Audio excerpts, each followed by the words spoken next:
বিশ্ব ইজতেমা শৃঙ্খলা নিয়ে সংশয়ে অংশগ্রহণকারীরা সুষ্ঠুভাবে সম্পন্নে প্রশাসনের 10 শর্ত। নিরাপত্তা আগের তুলনায় কয়েক গুণ বেশি।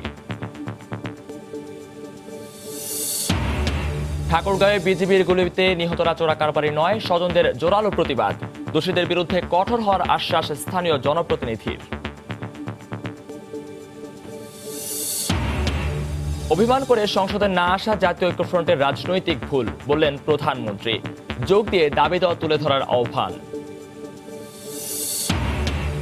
একাদশ জাতীয় সংসদ নির্বাচন চ্যালেঞ্জ করে হাইকোর্টে প্রথম ধাপে মামলা করেছেন বিএনপির 7 প্রার্থী। চিন্তিত নয় আওয়ামী লীগ, বললেন ওবায়দুল কাদের। এবং মারাত্মক দূষণের কবলে কর্ণফুলী নদী, কলকারখানা আর ময়লা আবর্জনায় অন্যতম কারণ, বলছে পরিবেশ অধিদপ্তর। হারিয়ে গেছে অন্তত 30 প্রজাতির মাছ।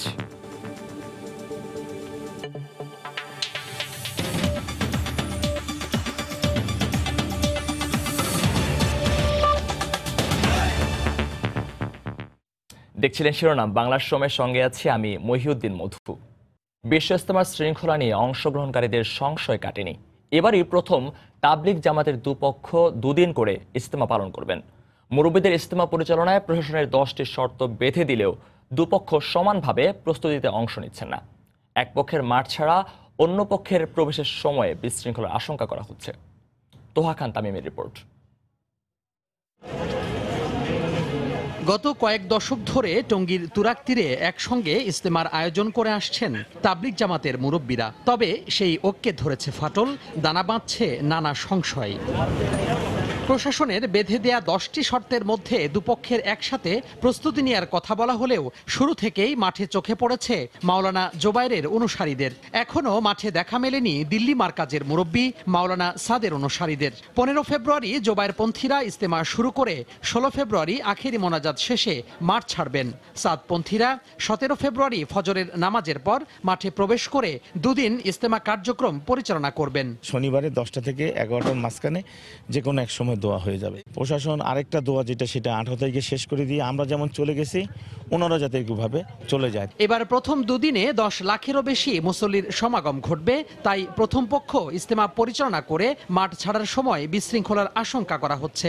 যদিও প্রশাসনের দাবি মাঠের নিয়ন্ত্রণ থাকবে তাদের হাতেই। মধ্যবর্তী সময় যে দুটি গ্রুপের ব্যবস্থাপনার যে সংকট যাতে তৈরি না হয় এর জন্য আমাদের সর্বাত্মক প্রস্তুতি আছে। বাফার পিরিয়ডটাতে প্রশাসনের নিয়ন্ত্রণে থাকবে, আইনশৃঙ্খলা বাহিনীর নিয়ন্ত্রণে থাকবে, সুতরাং আশা করি যে খুব একটা সমস্যা হবে না। এদিকে বুধবার সকালে তাবলিগের দুই পক্ষ সহ প্রশাসনের উচ্চ পর্যায়ের কর্মকর্তাদের নিয়ে বৈঠক করেন স্বরাষ্ট্রমন্ত্রী।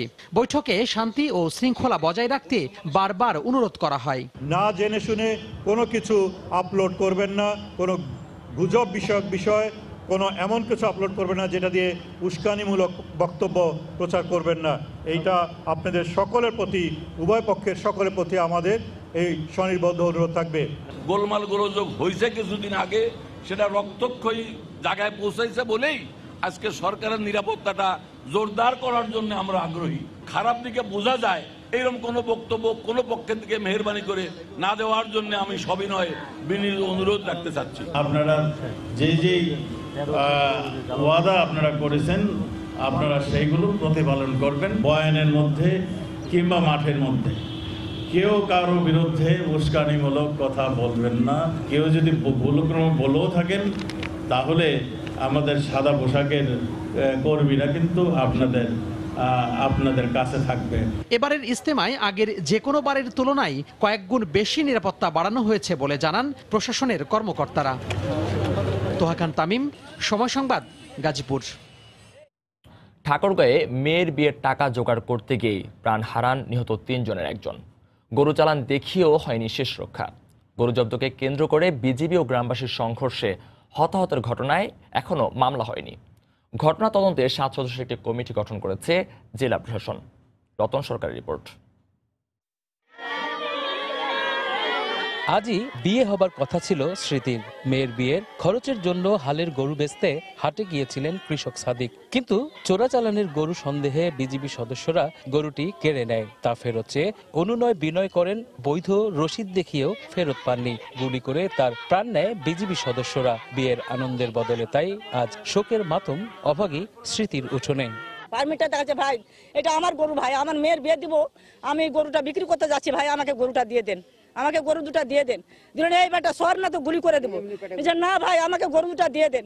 এমনি বলছে সরবে না বেটারা, এই যে এইভাবে গুলিকে একবারে এইভাবে লাগলো ছচ্ছর করে দিতে একবারে। তখন পালিয়ে ওড় পাইলে ধাড়া ধাড় ধাড়া ধাড় সব তখন পড়তে লাগলো। কি হলো আব্বা তোমার? এরকম যখন ধরতে গেছি তখন আরেকটা বিডার এসে তখন করছে এই বেটা ভাগো না, তোমাকে গুলি করে দেবো। তখন ওকে আমি থুয়ে তখন আমি সাইড আরেকটা দিয়ে পিছন দিয়ে আমি পালালছি। মঙ্গলবার ঠাকুরগাঁয়ের বহরমপুরে নিহত 3 জনের একজন নবাব, শিক্ষক হিসেবে সবার কাছে পরিচিত। একই ঘটনায় চোরা কারবারির অপবাদ নিয়ে মরতে হলো তাকে। 5ম শ্রেণীতে পড়া রুহুলের মৃত্যুতে শুধু বাবা মা নয়, শোকাতুর পুরো গ্রাম। আমার বাচ্চার বিচার চাই, আমি বাচ্চার বদল বাচ্চা চাচ্ছি। ওখান থেকে দৌড় ঝাঁপ দিয়ে আসলাম ভাই, এখানে বাসায় আছে দেখতেছি ভাই, ছেলেটা আমার ভাই এরকম শুতে আছে ভাই। ঘটনার বিচার চেয়ে মানববন্ধন করেছে এলাকাবাসী। জেলা প্রশাসক ঘটনার তদন্তে গঠিত কমিটির প্রতিবেদনের প্রেক্ষিতে ব্যবস্থা নেয়ার আশ্বাস দিয়েছেন। নিহতদের 3 পরিবারকে 20,000 টাকা করে অনুদান ও আহতদের চিকিৎসার আশ্বাস দিয়েছেন তিনি।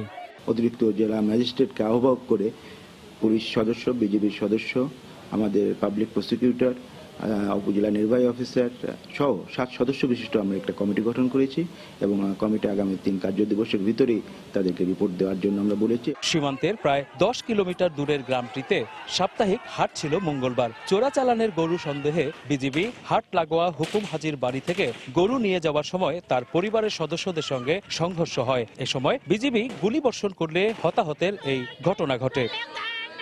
রতন সরকার, সময় সংবাদ, হরিপুর, ঠাকুরগাঁ। এদিকে ঠাকুরগাঁয়ে বিজিবির গুলিতে 3 গ্রামবাসী নিহতের প্রতিবাদে দিনাজপুরে মানববন্ধন করেছেন বিভিন্ন শিক্ষা প্রতিষ্ঠানের শিক্ষার্থীরা। বুধবার বিকেলে জেলা প্রেস ক্লাবের সামনে মানববন্ধন করেন তারা। এতে অংশ নেন জেলার বিভিন্ন শিক্ষা প্রতিষ্ঠানের শিক্ষার্থীরা। মানববন্ধনে বক্তারা বলেন, আইন শৃঙ্খলা বাহিনীর লোকজনের হাতে নির্বিচারে গুলি করে মানুষ হত্যা দুঃখজনক। অবিলম্বে এই ঘটনার সুষ্ঠু তদন্ত করে দোষীদের দৃষ্টান্তমূলক শাস্তির দাবি জানান তারা। অহরহ ভারতীয় সীমান্তরক্ষী বাহিনী বিএসএফ এর হাতে প্রাণ দিতে হয় সীমান্তের গ্রামের মানুষদের। এবার নিজ দেশের সীমান্তরক্ষী বাহিনীর বিজিবি সদস্যের এলোপাতারি গুলিতে মরে সীমান্তে জন্ম নেয় অপরাধ, এই কথাটির প্রতিষ্ঠিত করতে গেলে দেশের উত্তরের ঠাকুরগাঁয়ের তাজা 3টি প্রাণ। কিন্তু চোরাচালানির অপবাদে নিয়ে এই মৃত্যু মেনে নিতে রাজি নন নিহতের আত্মীয় স্বজন ও এলাকাবাসী। তারা চান দোষীদের দৃষ্টান্তমূলক শাস্তি। চোরা পথে সীমান্ত পার করে আনা গরু দাবি করে বেতনা বিওপির 10 কিলোমিটার ভেতরের বহরমপুর গ্রামের মানুষের গরু কেড়ে নেয়ার সময় প্রতিবাদী মানুষের উপর নির্বিচার গুলিবর্ষণ করে বিজিবি। এতে নিহত 3 জনের একজন প্রাথমিক বিদ্যালয়ের ছাত্র, একজন শিক্ষক, আরেকজন গা গতরে খাটা কৃষক। কিন্তু নির্দয় হত্যাকাণ্ডের পর তাদের সবাইকে চোরা কারবারি বলে প্রতিষ্ঠিত করা হয়েছে। তবে এই অপবাদ মেনে নিতে রাজি নন নিহতদের আত্মীয় অনাত্মীয়রা।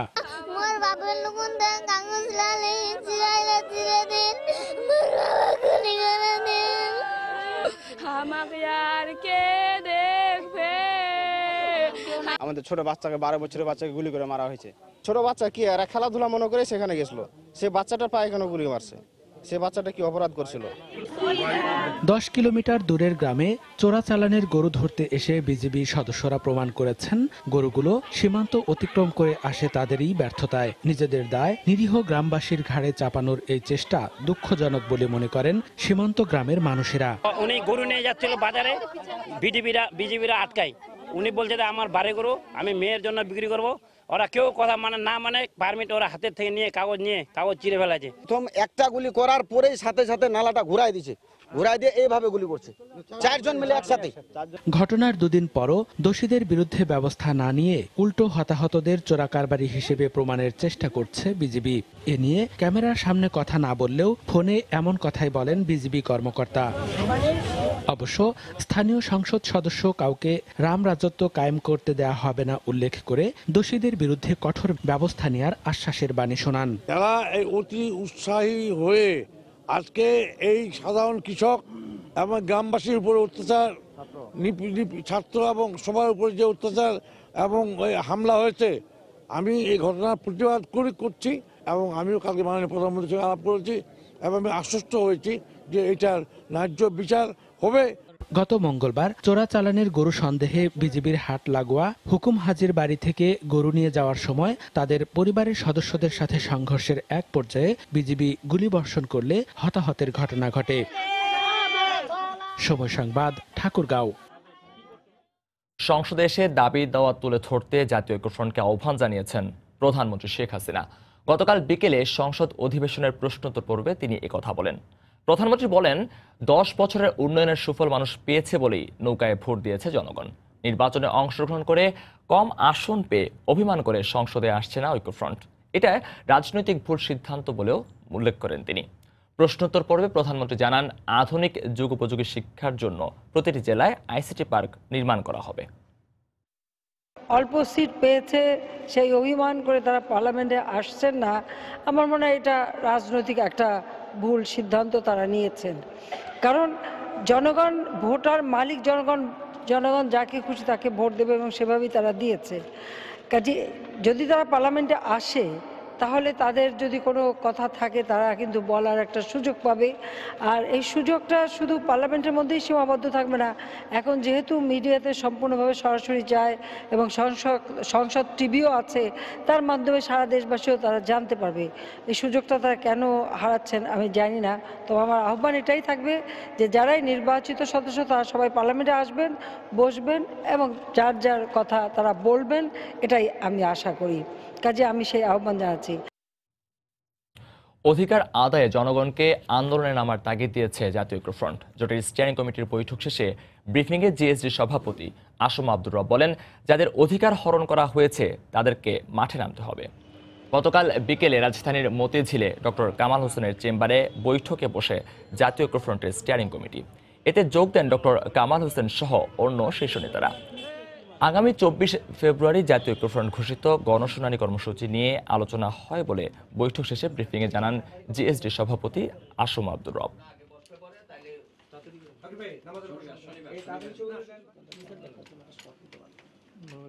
ভোট ডাকাতি হয়েছে 16 কোটি মানুষের, গণতন্ত্রকে হত্যা করা হয়েছে, জনগণ আহত হয়েছে। এখন এই যার সম্পদটা লুট করে নিল, যার বিবেকটাকে আঘাত করলো, তারা কোনো প্রতিবাদ করবে না। ডক্টর কামাল হোসেন সাহেব ঐক্যফ্রন্ট আমরা তাদের অধিকার আদায় করে দেব। জনগণকে মাঠে নামতে হবে। আমরা ডাকতেছি 24 তারিখে গণশুনানি হবে ঐক্যফ্রন্টের পক্ষ থেকে ইনশাল্লাহ। একাদশ জাতীয় সংসদ নির্বাচন চ্যালেঞ্জ করে হাইকোর্টে মামলা করেছেন বিএনপির 7 প্রার্থী। গতকাল তারা মামলা দায়ের করেন। আইনজীবী রুহুল কুদ্দুস কাজলের সই করা এক বিবরণীতে এ তথ্য জানানো হয়। এতে বলা হয়েছে, আজ বিএনপির আরও 5 জন প্রার্থী মামলা দায়ের করতে পারেন। যারা মামলা করেছেন তারা হলেন ঝিনাইদহ 4 আসনের প্রার্থী সাইফুল ইসলাম ফিরোজ, টাঙ্গাইল 7 আসনের আবুল কালাম আজাদ সিদ্দিকী, বরিশাল 1 আসনের জহিরুদ্দিন স্বপন, গাজীপুর 4 আসনের শাহরিয়াজুল হান্নান, মৌলভীবাজার 3 আসনের নাসির রহমান, মুন্সিগঞ্জ 3 আসনে আব্দুল হাই ও ভোলা 2 আসনে মোহাম্মদ হাফিজ ইব্রাহিম। এদিকে বৃহস্পতিবার আরও 5টি মামলা করার বিষয়ে শুনানির পদক্ষেপ নেওয়া হয়েছে বলেও জানা গেছে। নির্বাচনী বিরোধ নিষ্পত্তির জন্য 6টি নির্বাচনী বেঞ্চ এরই মধ্যে গঠন করেছেন প্রধান বিচারপতি। এই 6টি বেঞ্চের যে কোনো একটিতে শুনানির জন্য মামলাগুলো উত্থাপন করবেন তারা।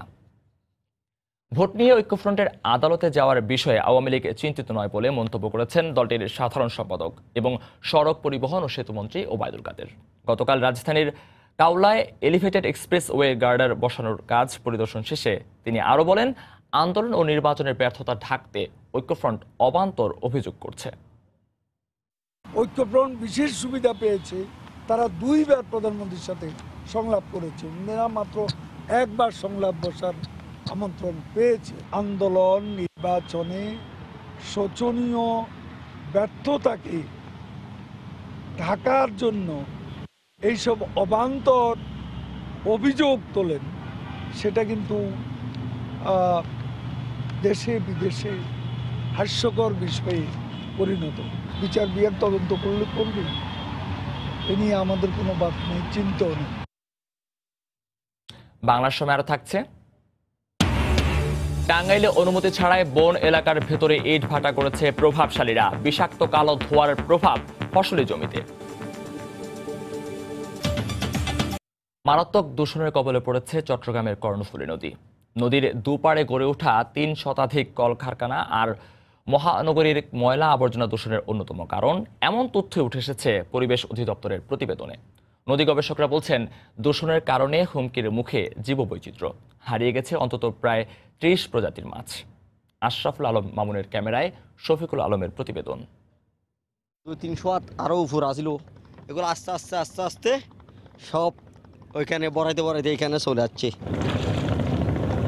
দীর্ঘ ২২ বছর ধরে বাপদাদার পেশা আঁকড়ে ধরা এই সাম্পান মাঝি আরব আলী নিজ চোখেই দেখেছেন ধীরে ধীরে কিভাবে দূষিত হয়েছে এই কর্ণফুলী নদী।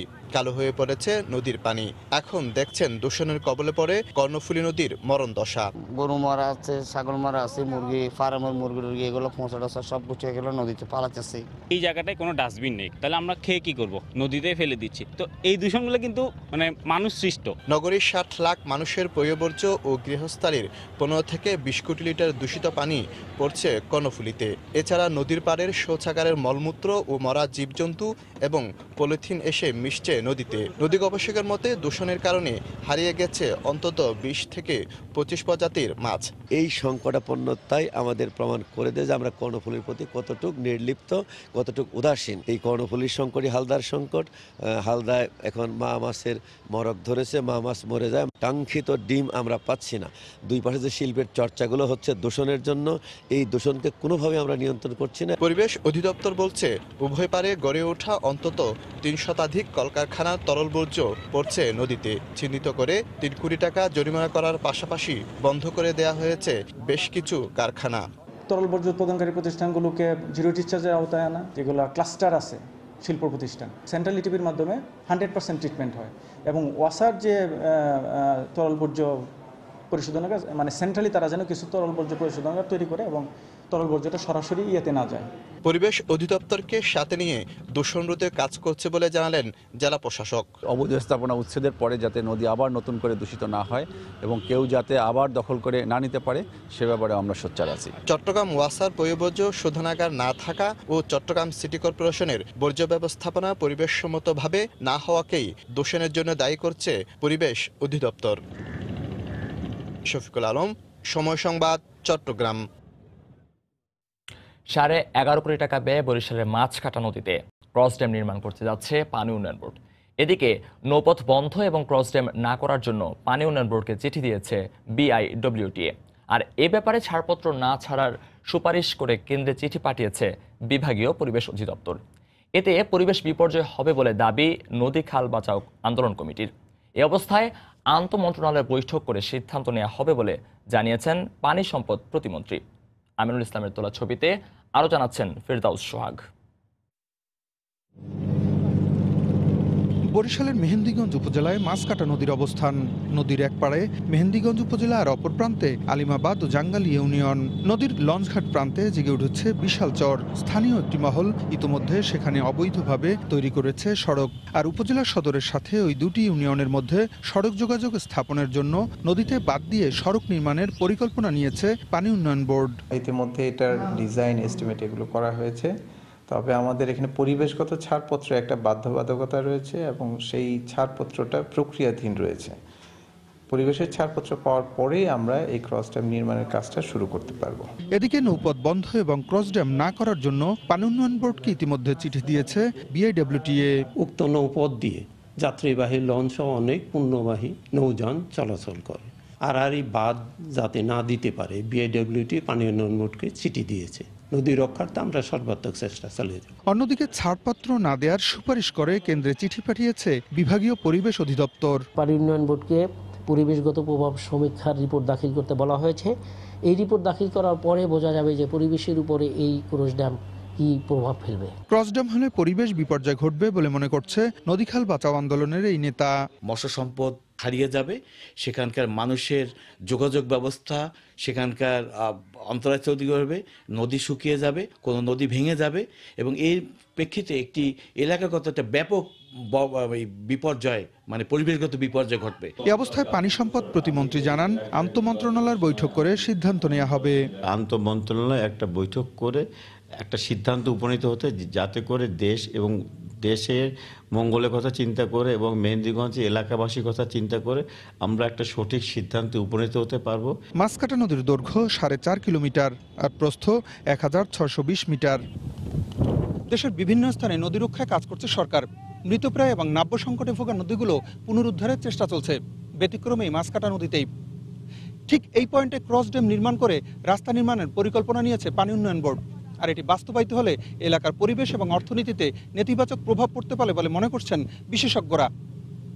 বরিশালের মেহেন্দিগঞ্জের মাছকাটা নদী থেকে ফিরদাউস সোহাগ, সময় সংবাদ। টাঙ্গাইলে নিয়মনীতির তোয়াক্কা না করে কর্তৃপক্ষের অনুমতি ছাড়াই প্রভাবশালীরা বন এলাকার ভিতরে গড়ে তুলেছে ইটভাটা।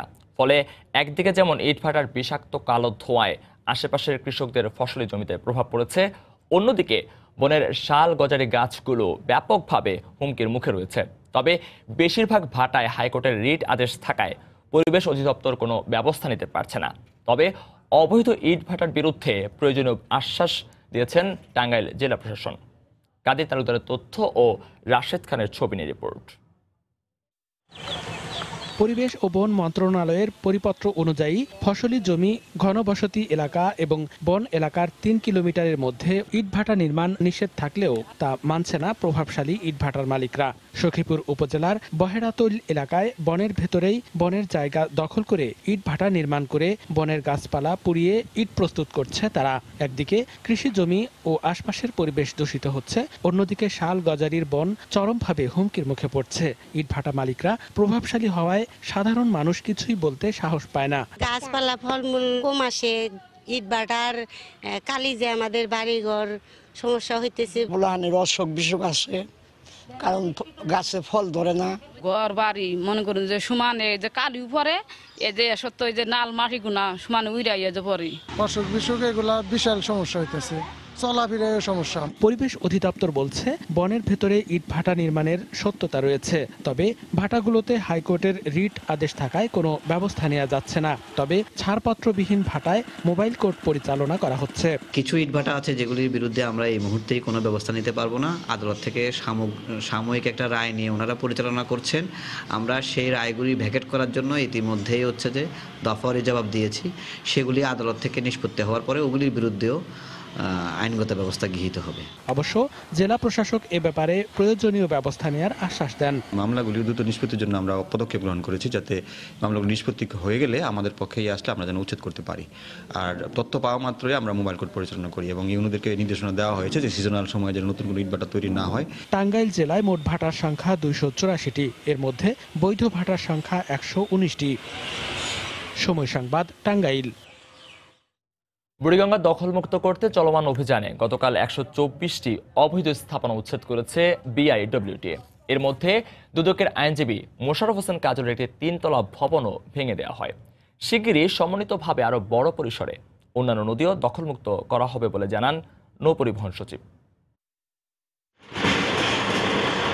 বুড়িগঙ্গা নদী দখলমুক্ত করতে তৃতীয় দফায় অভিযানের দ্বিতীয় দিনে কামরাঙ্গীরচর এলাকা থেকে উচ্ছেদ শুরু করে বিআইডব্লিউটিএ। এ সময় দেখা যায় নবাবের চরে নদীর জায়গায় নিজেরাই সীমানা পিলার বসিয়ে দিয়েছে অবৈধ দখলদাররা। বিষয়টি তাৎক্ষণিকভাবে সমাধান করতে না পারায় পিলারের বাইরের অংশের শতাধিক অবৈধ স্থাপনা গুড়িয়ে দেয় নির্বাহী ম্যাজিস্ট্রেট। অভিযান পরিদর্শনে এসে নৌপরিবহন সচিব জানান, ধ্বংসাবশেষ অপসারণ করে শিগগিরই ওয়াকওয়ে নির্মাণের কাজ শুরু করা হবে। নদীর ওই পাশের জায়গা, ফাঁকা জায়গা খুঁজতেছি যেখানে এগুলো ট্রাকে করে নিয়ে যাব। যেগুলো ব্যবহার করা যায় সেগুলোকে আমরা রিসাইকেল করে রিইউজ করব। অপসারণ শুরুর পরেই ডেভেলপমেন্ট কাজ আমরা শুরু করে দেব। নবাবের চরে উচ্ছেদ শেষে ঝাউচরে গিয়ে দেখা যায় নদীর ভেতরে ঢুকে গড়ে তোলা হয়েছে একটি বহুতল ভবন, যা উচ্ছেদে কিছুটা জটিলতা সৃষ্টি হয়। বিআইডব্লিউটি এর চলমান অভিযানে বুধবার সকাল থেকে ধারাবাহিকভাবে উচ্ছেদ অভিযান চললেও এই সাদা ভবনটির সামনে এসে উচ্ছেদ অভিযান থমকে দাঁড়ায়।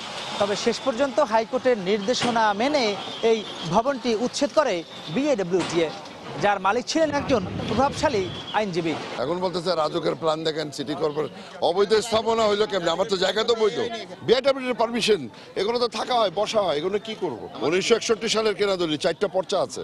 নদীর মধ্যে তো আমি নাই, আমি তো আছি আমার জায়গার মধ্যে। তবে বিআইডব্লিউটিএ জানায় ভবনটি নির্মাণে কোনো সংস্থাই অনুমোদন দেয়নি।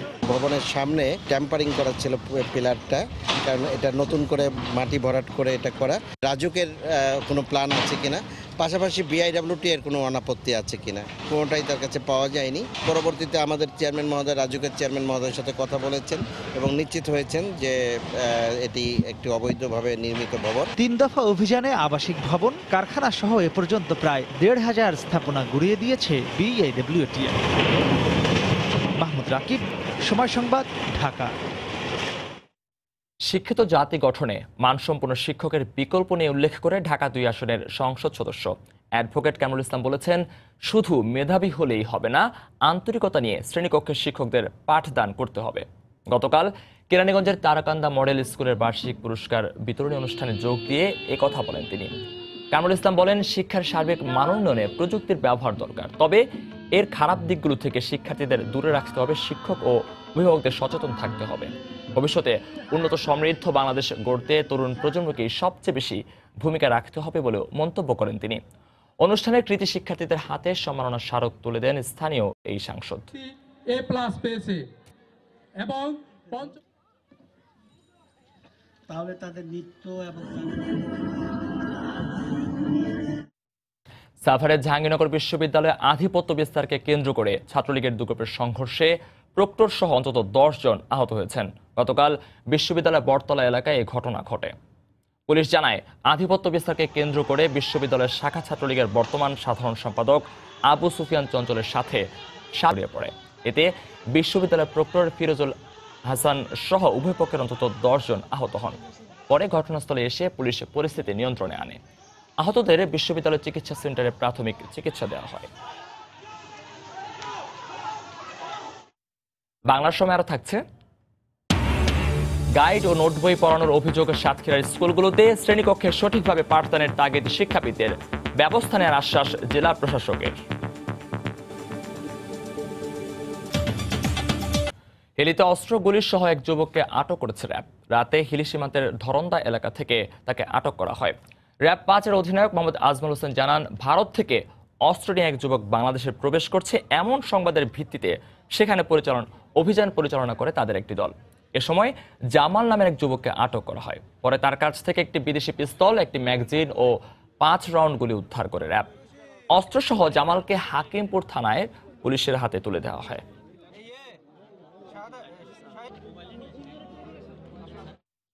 কুষ্টিয়ায় নিখোঁজের একদিন পর স্কুল ছাত্রের লাশ উদ্ধার করেছে পুলিশ। গতকাল সকালে শহরের লাহিনীপাড়ার একটি পরিত্যক্ত বাড়ি থেকে তার লাশ উদ্ধার করা হয়।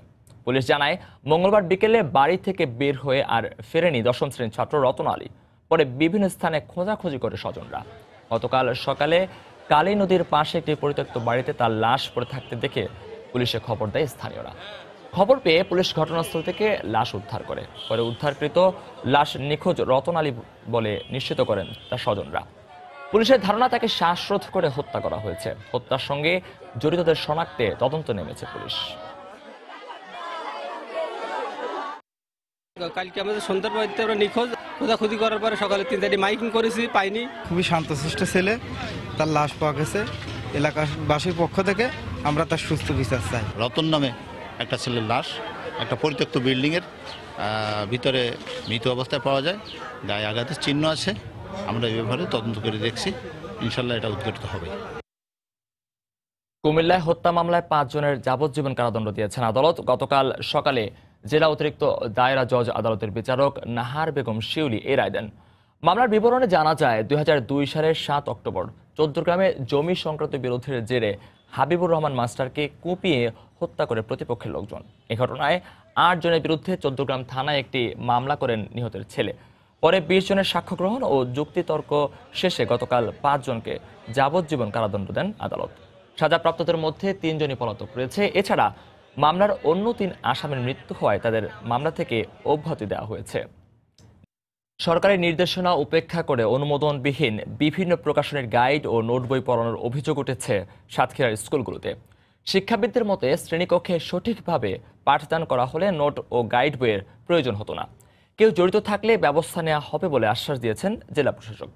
মমতাজ আহমেদ বাপির পাঠানো তথ্য ও ছবি নিয়ে রিপোর্ট।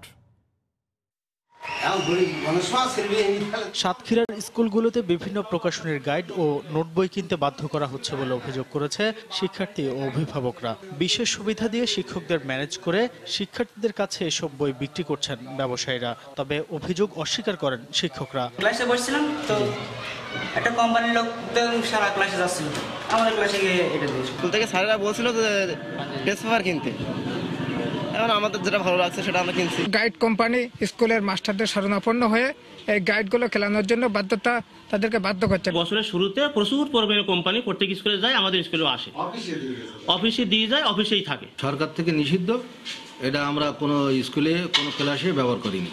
শ্রেণীকক্ষে সঠিক পাঠদানের অভাবে শিক্ষার্থীরা নোট বা গাইড বই পড়ছে বলে মনে করেন শিক্ষাবিদরা। জড়িতদের বিরুদ্ধে ব্যবস্থা নেওয়ার দাবি সুশীল সমাজের। শিক্ষা প্রতিষ্ঠানের প্রধান শিক্ষক সহ বিভিন্ন শিক্ষকরা তারা মোটা অঙ্কের উৎকোচের বিনিময়ে এই সমস্ত নিম্ন শ্রেণীর বই তারা বাজারজাত করতে সহায়তা করছে। প্রশাসনিকভাবে যদি কঠোরভাবে এই নোট বই এবং গাইড বই বন্ধ করতে যথাযথ পদক্ষেপ নেয় তাহলে এটা বন্ধ হবে এবং ছেলেমেয়েরা উপকৃত হবে। অবশ্য জেলা প্রশাসক বলছেন অনুমোদনহীন গাইড ও নোট বই বিক্রির সঙ্গে জড়িতদের বিরুদ্ধে ব্যবস্থা নেওয়া হবে। সরকারের যে নীতিমালা রয়েছে, আইন রয়েছে, সেই আইনগুলো যথাযথভাবে প্রয়োগের মাধ্যমে সাতক্ষীরা জেলাতে আমরা এগুলো বন্ধের যে সকল উদ্যোগ, সেই উদ্যোগগুলো আমরা গ্রহণ করব। সাতক্ষীরা প্রায় 2000 মাধ্যমিক ও প্রাথমিক বিদ্যালয় রয়েছে। এসব প্রতিষ্ঠানের কয়েক লাখ শিক্ষার্থী নোট ও গাইড বই পড়ছে। সময় সংবাদ, সাতক্ষীরা। খাদ্যের স্বয়ংসম্পূর্ণতা অর্জনের পর এখন পুষ্টি ও নিরাপদ খাদ্য নিশ্চিত লক্ষ্যে সরকার কাজ করছে বলে জানিয়েছেন কৃষিমন্ত্রী আব্দুর রাজ্জাক। গতকাল ময়মনসিংহে বাংলাদেশ কৃষি বিশ্ববিদ্যালয়ে কৃষিবিদ দিবস উপলক্ষে আয়োজিত অনুষ্ঠানে উদ্বোধন শেষে কথা বলেন তিনি। এ সময় উপস্থিত ছিলেন মৎস্য প্রতিমন্ত্রী আশরাফ আলী খান খসরু, বিশ্ববিদ্যালয়ের উপাচার্য প্রফেসর ডক্টর আলী আসগর। পরে শিক্ষক শিক্ষার্থীদের অংশগ্রহণে প্রশাসনিক ভবনের সামনে থেকে একটি র্যালি নিয়ে পুরো ক্যাম্পাস প্রদক্ষিণ করা হয়।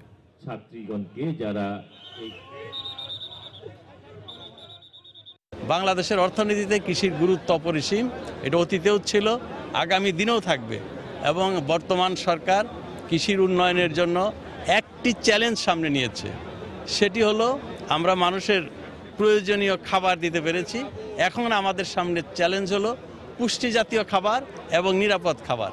কৃষি মন্ত্রী হিসাবে আমার দায়িত্ব জাতির কাছে আমরা যে প্রতিশ্রুতি দিয়েছি সেটি বাস্তবায়নের। মুজিবনগরকে স্বাধীনতার তীর্থভূমি হিসেবে গড়ে তুলতে সরকার 500 কোটি টাকার পরিবর্তে 1000 কোটি টাকার বরাদ্দ দিয়েছেন বলে জানিয়েছেন মুক্তিযুদ্ধ বিষয়ক মন্ত্রী আকম মোজাম্মেল হক। গতকাল মেহেরপুরের মুজিবনগর কমপ্লেক্স পরিদর্শন শেষে সাংবাদিকদের একথা জানান তিনি। 800 কোটি টাকা যদিও পার্লামেন্টে মাননীয় আমাদের প্রতিমন্ত্রী মহোদয় প্রশ্নের উত্তরে তিনি বলেছিলেন, কিন্তু উনি গিয়ে মৌখিক অর্থমন্ত্রীকে নির্দেশ দিয়েছে 1000 কোটি টাকা বরাদ্দ দেওয়ার জন্য। আমরা হয়ে আসছি হয়তো আরও প্রয়োজনে, অর্থাৎ এটাকে আন্তর্জাতিক মানে, এবং এটা আমাদের একটা গর্বের জায়গা, গৌরবের জায়গা। বাঙালি মহান মুক্তিযুদ্ধের এটা একটা তীর্থভূমি। ঝালকাঠিতে 5 বছরের শিশুকে যৌন নির্যাতনের মামলায় অভিযুক্তকে গ্রেফতার করেছে পুলিশ। গতরাতে শহরের শঙ্করপাশা এলাকা থেকে তাকে গ্রেফতার করা হয়। পুলিশ জানায়, সোমবার দুপুরে বাদাম কিনে দেওয়ার কথা বলে শিশুটিকে একটি মাছের ঘেরে নিয়ে যায় প্রতিবেশী বজলুর। এ সময় চিৎকার করলে শিশুটিকে ছেড়ে দেয় সে। বিষয়টি জানার পর শিশুটির মা বজলুর রহমানকে আসামি করে নলছটি থানায় একটি মামলা করেন। এরপরই পুলিশ অভিযান চালিয়ে তাকে গ্রেফতার করে। নরসিংদীতে দুটি বাসের মুখোমুখি সংঘর্ষে অন্তত 40 জন আহত হয়েছেন। এদের মধ্যে 9 জনের অবস্থা আশঙ্কাজনক বলে জানিয়েছেন চিকিৎসক। রাতে রায়পুরা উপজেলার নীলকুঠি এলাকায় এই দুর্ঘটনা হয়। আহত যাত্রী ও প্রত্যক্ষদর্শীরা জানান, রাত 8টার দিকে ঢাকা থেকে সিলেটের দিকে যাচ্ছিল শ্যামলী পরিবহনের একটি বাস। এটি ঘটনাস্থলে পৌঁছালে অপর একটি গাড়িকে ওভারটেক করতে গিয়ে বিপরীত দিক থেকে আসা আরেকটি যাত্রীবাহী বাসের সঙ্গে সংঘর্ষ হয়। এতে উভয় বাসের অন্তত 40 যাত্রী আহত হন। এ সময় স্থানীয়রা আহতদের উদ্ধার করে পার্শ্ববর্তী ভৈরব উপজেলার স্বাস্থ্য কমপ্লেক্সে ভর্তি করেন।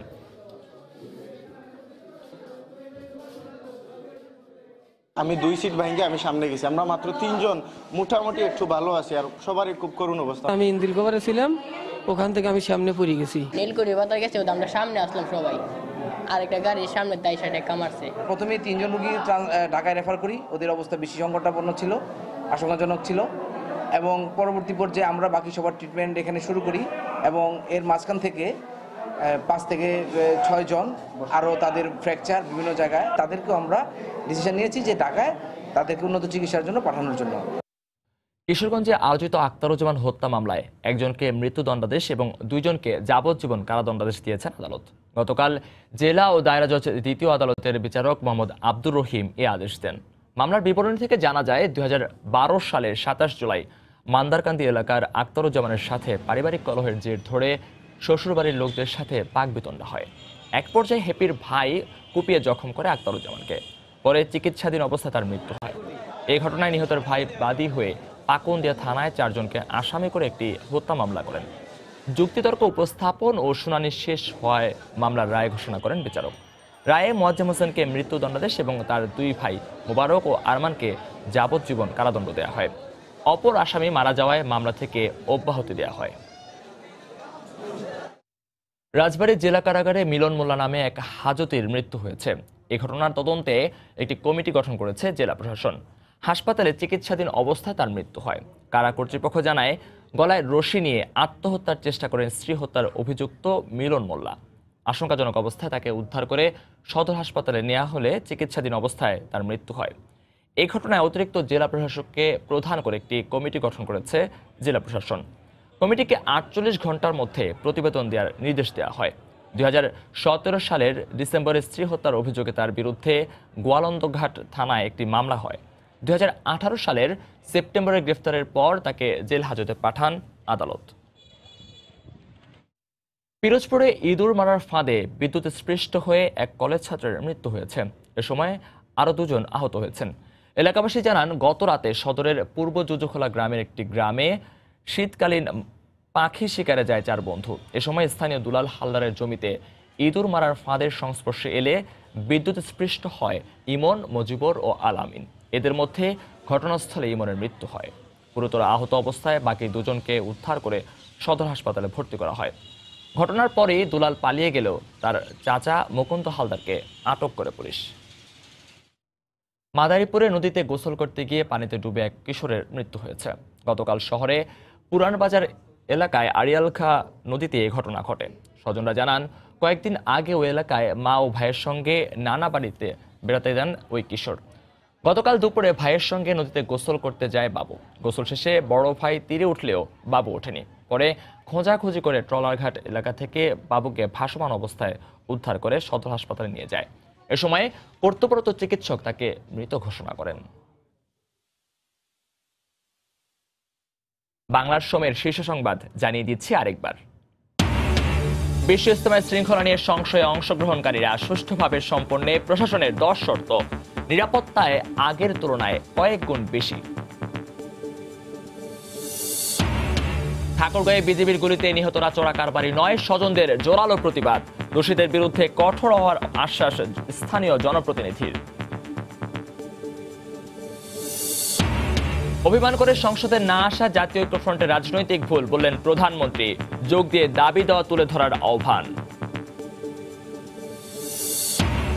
একাদশ জাতীয় সংসদ নির্বাচন চ্যালেঞ্জ করে হাইকোর্টে প্রথম ধাপে মামলা করেছেন বিএনপির 7 প্রার্থী। চিন্তিত নয় আওয়ামী লীগ বললেন ওবায়দুল কাদের।